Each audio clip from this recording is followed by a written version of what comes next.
Erkin Malik, bolalik va o'smirlik ko'chalari. Yaxshi amaki.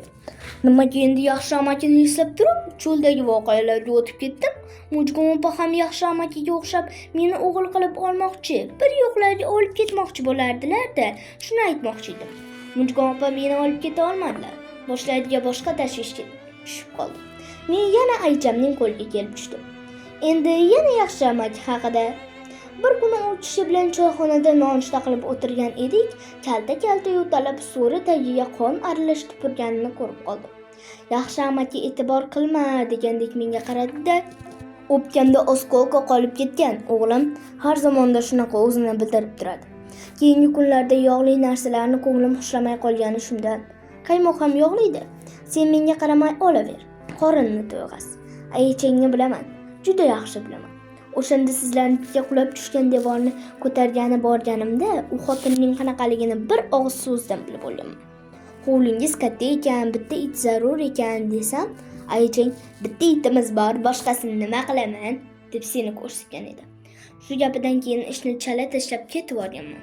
Bu xonadondan topgan pulim harom deb. Dadang mendan bekorga xafa bo'lib yurdi. O'shanda dadangga bo'lgan gapni ayta olmadim, o'g'lim. Men yaxshi amaki bilan uyimizga guvala tashib tanishib qolgan edim. Kelmay qo'yganining sababi bu yoqda ekan. Shuning uchun u kishi dastlab mendan qaymoq sotib olib, choyni birga ichamiz deganida tortmagan edim. Keyinchalik bu mehmondorchilik odatga aylandi. Har kuni erta bo'lishini sog'inib kutaman. Asta-sekin yaxshi amaki bilan sirdosh ham bo'lib qoldik. U kishi men haqimda so'ramas edi. U kishi ham xuddi Mujg'um opaga o'xshab, "Yur o'g'lim, boshimiz oqqan tomonlarga ketaylik" deyishini kutardim. Suqimlarga tert qorishni, qaymoq sotishni aycham ish qatoriga qo'shmasdi. Sillani quritadigan ishlar guzarga borganimdan keyin boshlanardi. Mollarning tagini quruqlash, go'ngni zambil g'altakda o'raga tashish, ana shundan keyin hovli supurish. Hovlimiz katta, hayhotdek. Marvartagining shoxlari to'rt tomonga tarvaqaylab ketgan. Mevasi bargidan ko'p bo'lgani uchun ham qurtga kesishmaydi. Yozda mevasi to'kilaverib tinkani quritadi. Pashsha bosmasin deb supurgan.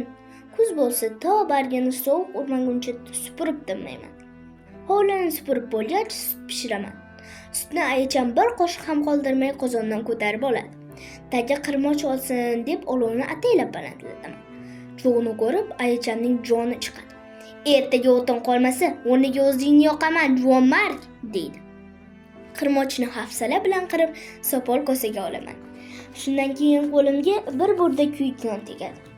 Aycham non yopayotganda ataylab orqasidan u yoqdan bu yoqqa o'taveraman. Shunday qilsa, tandirdagi non oqib tushadi deb eshitganman. Qancha ko'p non oqib tushsa, menga shuncha yaxshi. Ularni mendan boshqa hech kim yemaydi. Hovlida boshi bilan oxiri ko'rinmaydigan yana bitta ish bor. U suv tashish. Ariq bir mahalla naridan oqib o'tgan. Odamlar suvni eshak arava, zambil g'altaklarda tashishadi. Men 3 ta qo'shnining tuynugidan o'tib suv tashiyman. Ular menga achinishadimi, ishqilib ruxsat berib qo'yishgan. Ayniqsa suqumlarni suvga to'ydirish azob. Har biri 2-3 paqirlab suv ichadi. Men uchun nafas rostlab dam oladigan joy bu maktab. Maktabni yaxshi ko'raman. Maktabni o'ylab topganlarni ichimda duo qilaman. Ustozning gaplari qulog'imga yog'dek yoqadi. Qarg'ish eshitaverishda yaxshi-da. Shungami gaplari qulog'imda qoladi. Uy vazifalarini tanaffus paytidayoq tayyorlab olaman. Uyga dars qilishga imkon qayda? Maktabda menga yoqmaydigan jihati ham bor. Eslab siqilib ketaman. Tolma choy. Ustozimiz qaydandir sariq mis cho'g'imda choy olib kelib, o'zining yozuv stoliga dasturxon yozadi. Bolalar uylaridan olib kelgan yeguliklarni o'rtaga qo'yishadi. Kim oppoq bo'rsildoq non, kim zog'ora, kim qotirma, turshak, jiyda, tutqoqi. Men bo'lsam kulga tushgan qora-qora burdalarini o'rtaga qo'ya olmayman. Tolma choy vaqtida yo qornim yo tishim og'rib qoladi. Maktabda birovga aytib bo'lmaydigan yana bitta ish bor. U qanchalik sharmandali bo'lmasin, baribir qilishga majbur. Bu shunday ish. Ustozimiz darsni tamomlab, kitob, daftar va qalamlarimizni shoshmasdan jilga joylashni buyuradi. Bo'ldilaringmi? Bo'ldik, opay. Hech narsalaring qolib ketmadimi? Qolib ketmadi, opay. ozodsizlar. Shundoq ham xayoli ko'chada bo'lib turgan bolalar gurra tashqariga otiladi.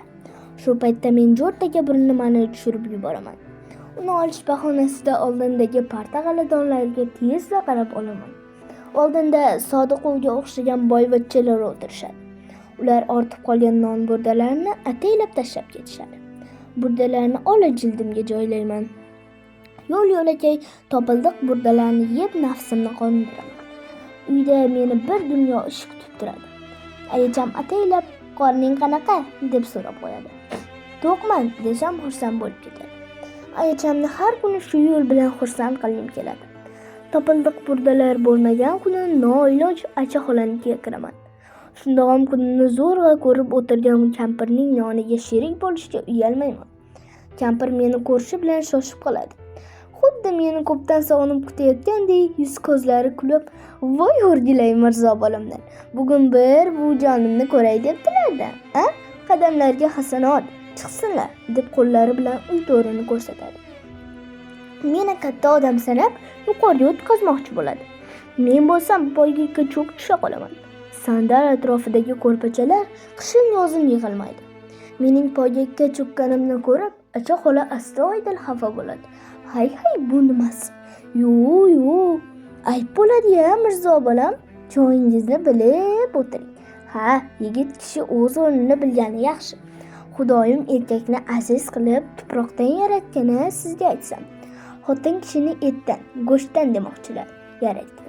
Shundan bo'lsa kerak, erkak zoti qaramaydi. Qachon qarasa xushro'y bo'lib yuradi. Xotin kishichi, acha xola oldiniga qiqirlab mazza qilib kulib bo'ladi. Keyin yuz ko'zlarini silab, menga o'xshab purishib, tirishib, turshagi chiqib qoladi. Go'sht tez ayniydi-da bolam. Men bu gaplarga unchalik e'tibor qilmayman. Keyin bu yerga bunaqa gaplarni eshitgani kirganim yo'q. Maqsad qorin to'ydirish. Xola meni qo'yarda qo'ymay baribir uy to'riga chiqaradi. G'alati bo'lib ketaman. Ichimdan xo'rsinib keladi. Xola meni uyning to'riga emas, balki eng baland joyga olib chiqib qo'ygandek bo'ladi. Nimaga kirganimni o'ylab uyalib ketaman. Sezdirmaslik uchun shosha-pisha jildimdan qalam, daftar ola boshlayman. O'zimni xolaning hojatini chiqarishga kirgandek ko'rsataman. "Shoshmang Mirzo bolam, shoshmang-a", deydi xola qo'li bilan qaytarib. "Oldin men sizni bir mehmon qilib olay, keyin." Xola gapira sandal ustiga dasturxon yozadi. Non, qurt, yopishmoq turshak qo'yadi. Voy, bu shuncha narsa. Yolg'ondakam mulozamatni bir chekkaga yig'ishtirib qo'yib, nondan boshqasi bilan ishim bo'lmaydi. Bilaman, boshqasi qorin to'ydirmaydi. Acha xolam buncha yaxshi-ya. Xola yana bir nimalarni gapiradi.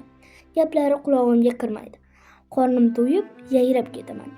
Bu dunyoda endi mendan baxtli odam yo'q. Ammo shoshmasam bo'lmaydi. Bu ziyofatni ayacham burnimdan chiqarishi mumkin. U yoqda taq etsa eshikka qarab kutib o'tiribdi. Ziyofatning haqqiga men xolaga xat yozib berishim kerak.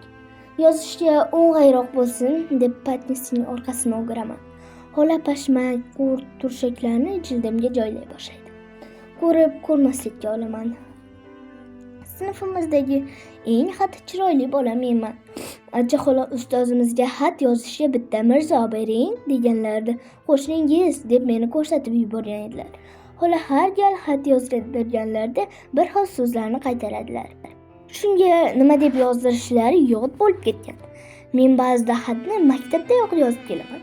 Jildimda bitta, ikkita shunaqa tayyor xatlar turadi. Men avvalo xatni xolaga o'qib beraman. U shunday mazmunda bo'ladi. Bo'ylaringdan onang o'rgansin, jonim bolam. Omon eson yuribsanmi? Yeyish-ichishlaring durustmi bolam? Mendan so'rasang, Xudoga shukr, yuribman yerning betida. Senga yotolmasam nima qilay, jonim bolam? Ko'zlarim yo'llaringda nigoron. Urushga ketganlar allaqachonlar keldi. Uylanishib bola chaqalik ham bo'ldi.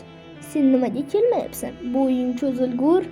Seni kuta tugab boryapman-ku bolam. To'rimdan go'rim yaqin bo'lib qoldi. Ko'zim ochiqligida to'ylaringni ko'rsam degandim. Acha xolaga xatni o'qib bersam, "Balla Mirzo bolam, balla" deb yayrab kuladi. Keyin og'zini ro'moli bilan to'sib, ovozim balandlab ketmadimi degandek u yoq bu yoqqa qarab qo'yadi. Shoshib turganimda mana shunaqa xatlar menga qo'l keladi. Xatni uchburchak qilib, ustiga boradigan joyini yozaman-da, jildimga solib qo'yaman.